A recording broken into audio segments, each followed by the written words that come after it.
విజయవాడలో kidney racket వార్తలపై హోంమంత్రి అనిత ఆగ్రహం వ్యక్తం చేశారు. గుంటూరు కలెక్టర్, ఎస్పీ, విజయవాడ సిపితో ఫోన్లో మాట్లాడి వివరాలు తెలుసుకున్నారు.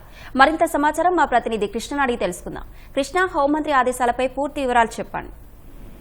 అశ్విని, ఏదైతే విజయవాడలో వెలుగుతున్న కిడ్నీ రాకెట్ వ్యవహారంపై హోంమంత్రి వంగలపూడి అనిత సీరియస్ గా తీసుకున్నారు. ఏదైతే ఒక వ్యక్తిని మోసం చేసి అతను కిడ్నీలు అమ్ముకున్న ఘటన స్థానికంగా కలకలం ఈ విషయంపై హోంమంత్రి ఆరాధించారు. ఏదైతే మీడియాలో వస్తున్న కథనాలు కానీ లేకపోతే వచ్చిన వివరాలకు సంబంధించి ఆమె అధికారులతో సమావేశమై దీని గురించి సమగ్ర వివరాలు అందజేయాలని చెప్పి ఆదేశించారు. విజయవాడలో ఒక ప్రైవేట్ హాస్పిటల్లో ఈ వెలుగు చూస్తున్న ఈ ఘటనకు సంబంధించి అటు గుంటూరు కలెక్టర్ కానీ, అటు గుంటూరు ఎస్పీ కానీ, విజయవాడ పోలీస్ కమిషనర్ కానీ, అలాగే ఎన్టీఆర్ జిల్లా కలెక్టర్ తో ఫోన్ లో మాట్లాడి సమగ్ర వివరాలు తనకు అందజేయాలని చెప్పి ఆదేశించారు. డబ్బు ఆశ చూపి కుర్తీ కొట్టేసిన హాస్పిటల్ పై కఠిన చర్యలు తీసుకోవాలని చెప్పి కూడా స్పష్టమైన ఆదేశాలు జారీ చేశారు.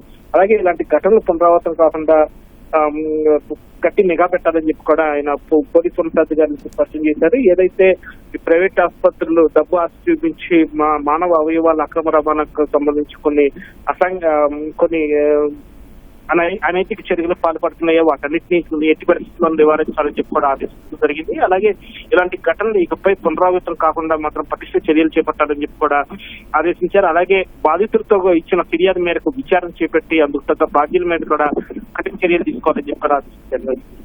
ధన్యవాదాలు కృష్ణ.